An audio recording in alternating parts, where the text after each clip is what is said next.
মানে প্রতিশোধের রাজনীতি, politics of revenge. Yes, Sheikh Hasina রাজাকারদের ফাঁসিতে ঝুলিয়েছে, তার মাতা পিতার সপরিবারে যাদের হত্যা করেছিল তাদের বিচার করিয়েছিল,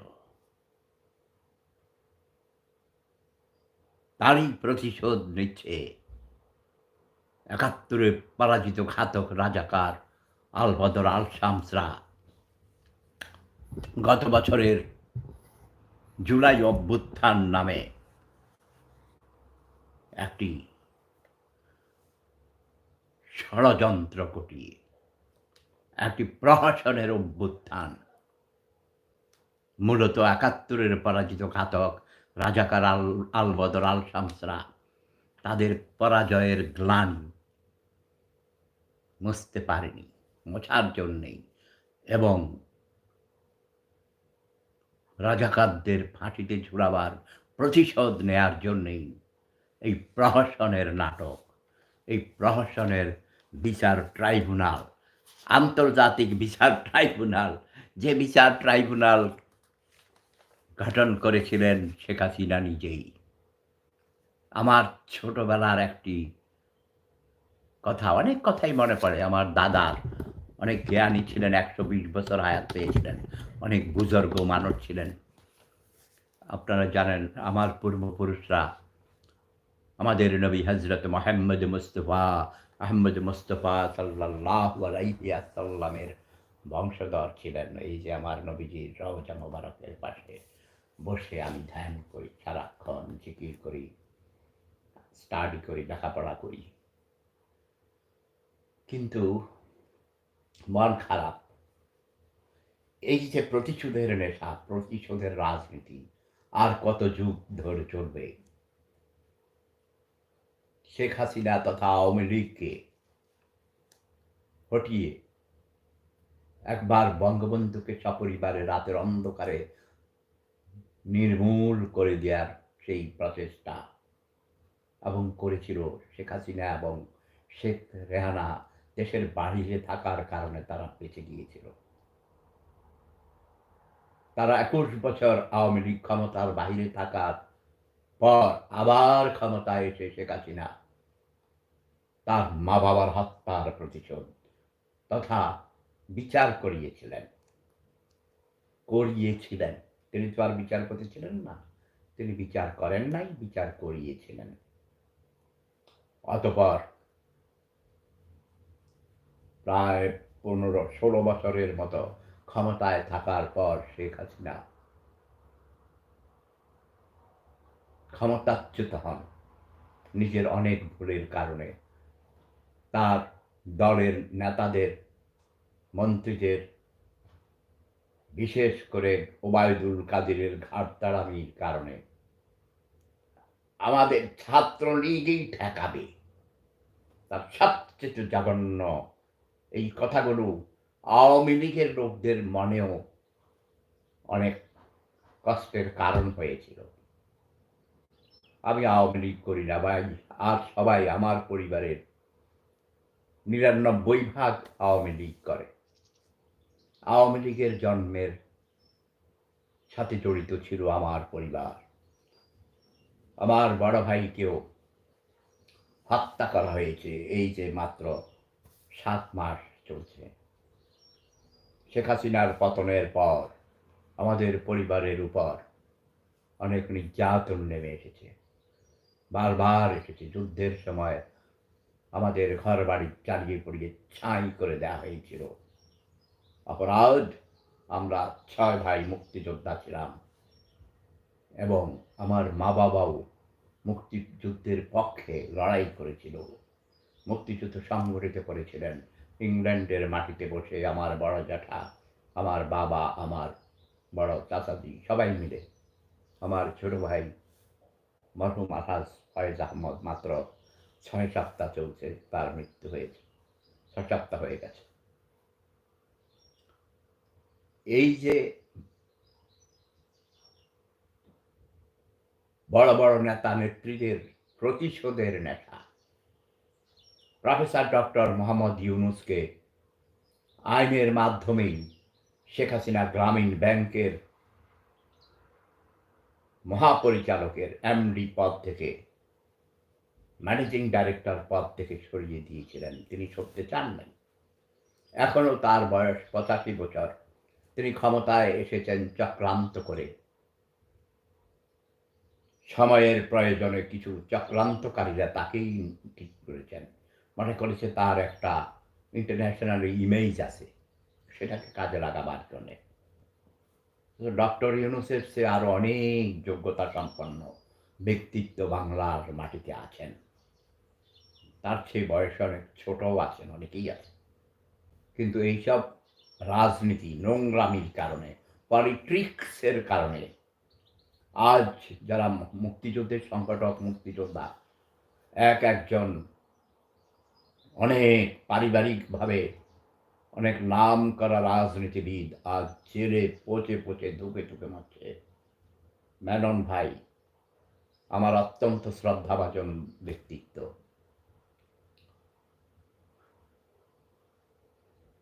তিনিও তো মুক্তিযুদ্ধের অন্যতম সংগঠক, মুক্তিযোদ্ধা ছিলেন। এই পূর্ব বাংলার স্বাধীনতার জন্য যারা লড়াই করেছে তাদের অনেকেই আছেন। আওয়ামী লীগ করতে গিয়ে অনেকে হয়তো বদনাম করেছেন। শাহজাহান খান, মাদারীপুরের শাহজাহান খান, তার বাবাও এমপি ছিলেন।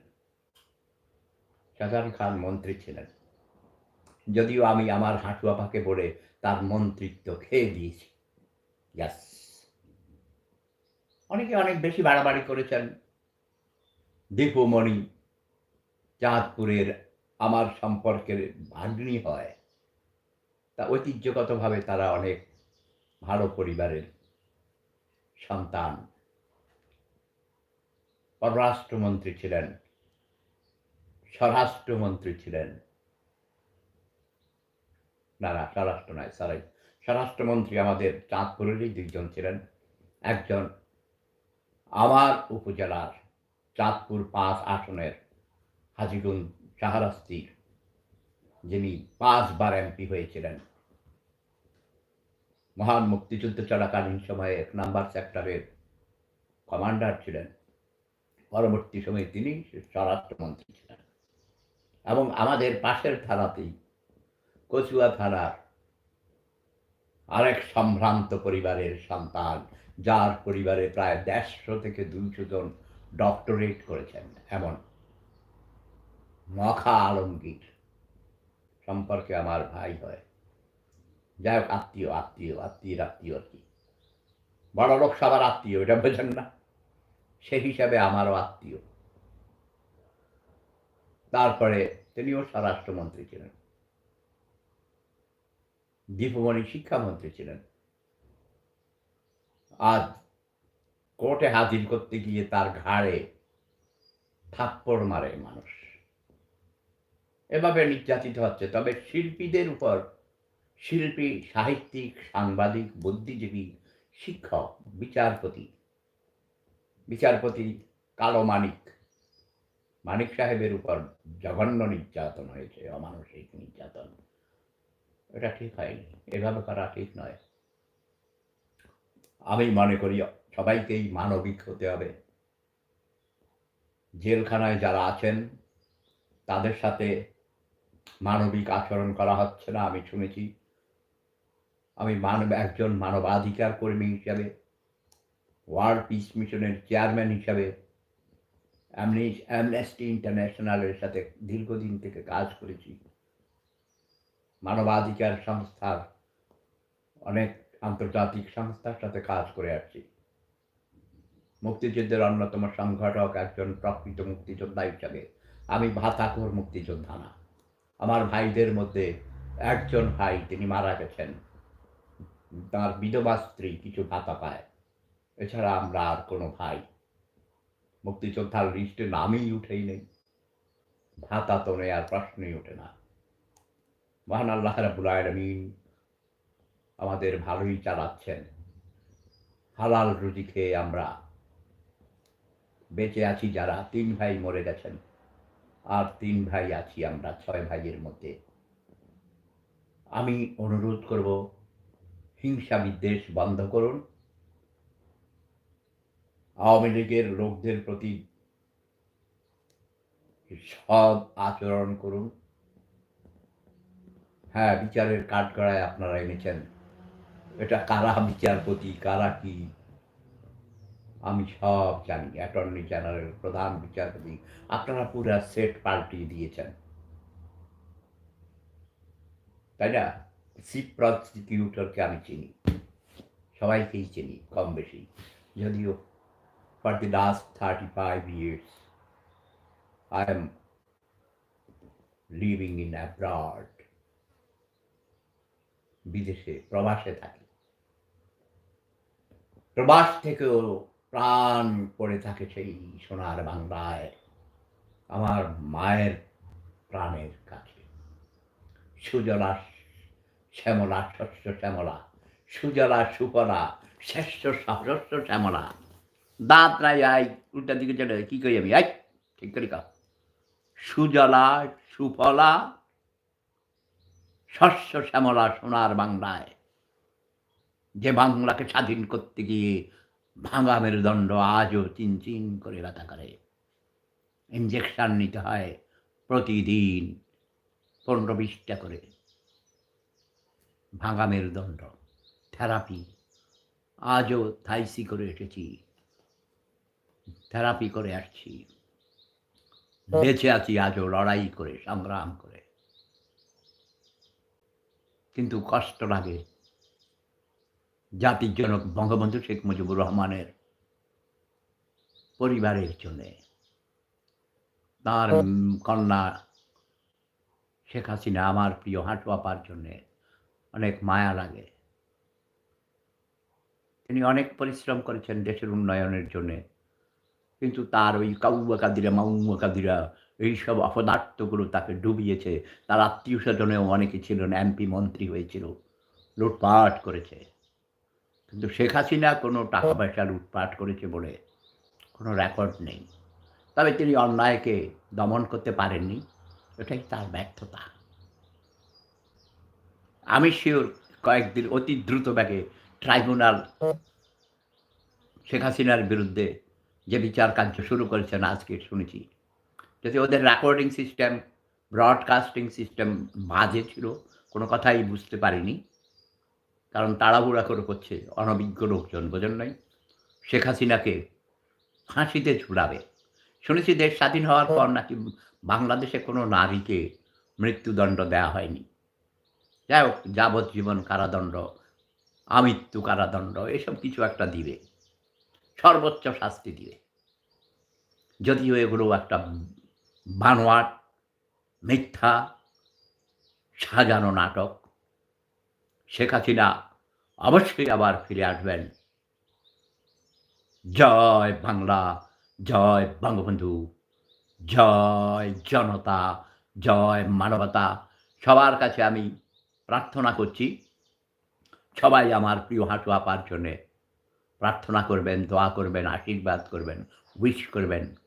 এবং হাঁটু আপাকে আমি বলছি, হাঁটু আপা তোমার মনোবল শক্ত রাখো।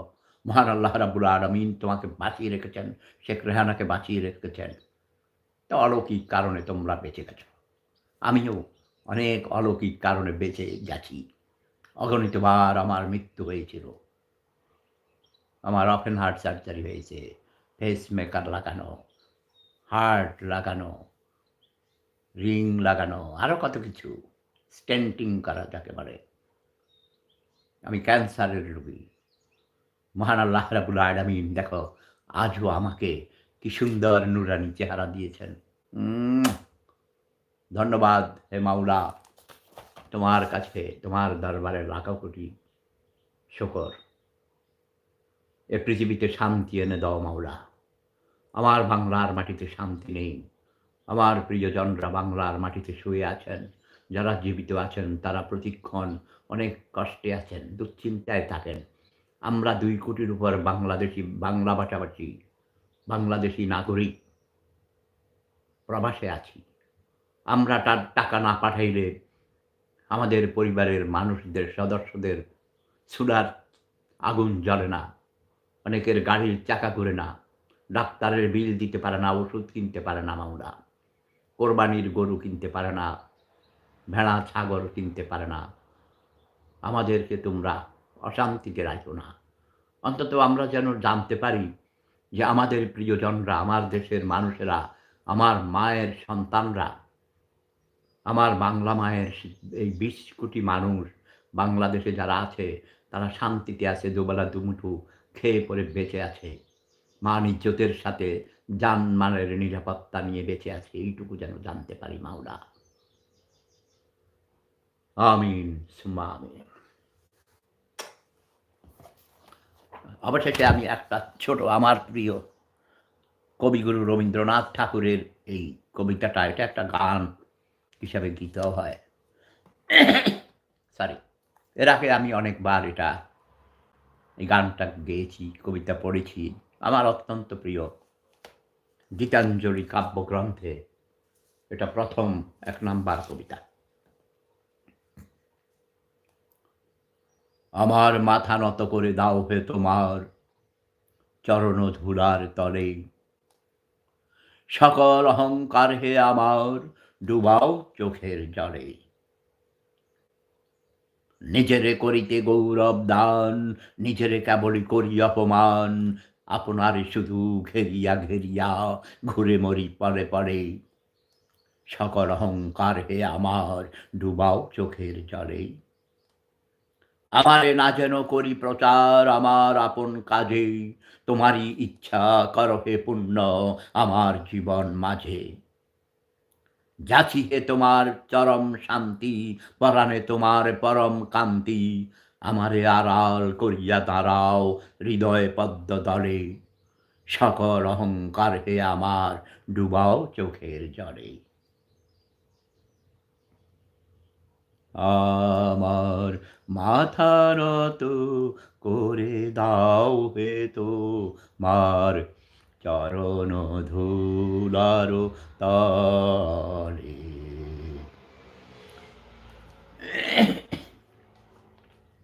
আমার মাথা নত করে দাও হে তোমার চরণ ধুলার তলে।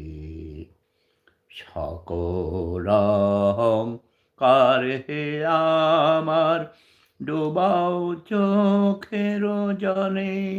আমার মাথা নত করে দাও হে তোমার চরণ ধুলার তলে। ভাই, অপারেশন করার পর আমার শক্তি পাই না, আবৃত্তি করতে অনেক কষ্ট হয়, গান গাইতে আরও বেশি কষ্ট হয়। সবাই ভালো থাকবেন, সুস্থ থাকবেন। প্রফেসর ডক্টর ইউনূস সাহেবকে আমি অনুরোধ করছি, আপনি আরও কঠোর হন, হয়তো কঠোর হন, তা না হইলে ছাইড়া দিয়ে চলে যান ভাই, দুটার একটা করেন।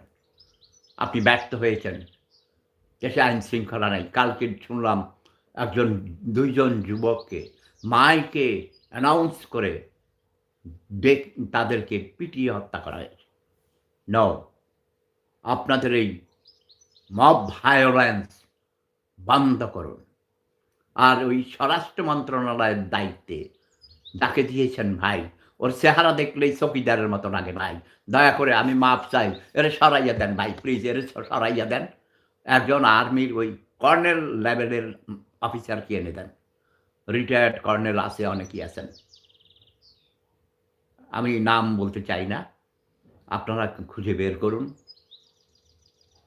আপনারা ভাই প্লিজ এই লোকটারে সরান, এর দিয়ে হবে না, প্লিজ দয়া করে। আর ডক্টর ইউনূস সাহেব, আপনাকে আমি অনেক শ্রদ্ধা করি, আপনি শান্তিতে নোবেল পুরস্কার পেয়েছেন, আপনি অনেক ভালো কাজও করেছেন, কিন্তু আপনি এখন প্রতিশোধের নেশায়, আপনাকে নাকি ৮ তলায় উঠিয়েছিল হাঁটিয়ে, কিন্তু আপনি তো মরে যান নাই। ক্ষমা করে দেন না ভাই, আমাদেরকে ক্ষমা করে দেন, ২০ কোটি বাঙালিকে ক্ষমা করে দেন। আপনি রাষ্ট্র পরিচালনায় ব্যর্থ হয়েছেন, দয়া করে আমাদেরকে মাফ করে দেন ভাই। আপনি চলে যান যেখান থেকে আইছেন, ওই প্যারিস থেকে নাকি আইছেন, ওই যে আমার কাছেই তো, ওখানে চলে যান, আর না হলে ভিয়েনাতে চলে আসেন। আপনার এখানে থাকা খাওয়া ফ্রি করে দিব। ওই যে আমার বাড়িতে একা থাকি। আমি রান্না করে দিব ২ জনে মিলে। ডাইট ভাত খাবো। যে আমি আপনার মতো এত বুড়া না, ইনভ্যালিড না। এখনো কচি, কচি সুন্দরী তরুণীরা আমার পিছে ঘুর করে ঘুরে। আপনার পিছনে কেউ ঘুরে না। প্রফেসর মোহাম্মদ ইউনূস সাহেব, দয়া করে ২০ কোটি বাঙালিরে মাফ করে দেন ভাই। মাফ করে দেন। জয় বাংলা, জয় বঙ্গবন্ধু, জয় জনতা, জয় মানবতা। প্রেম ধর্ম, সেরা ধর্ম। Love is power.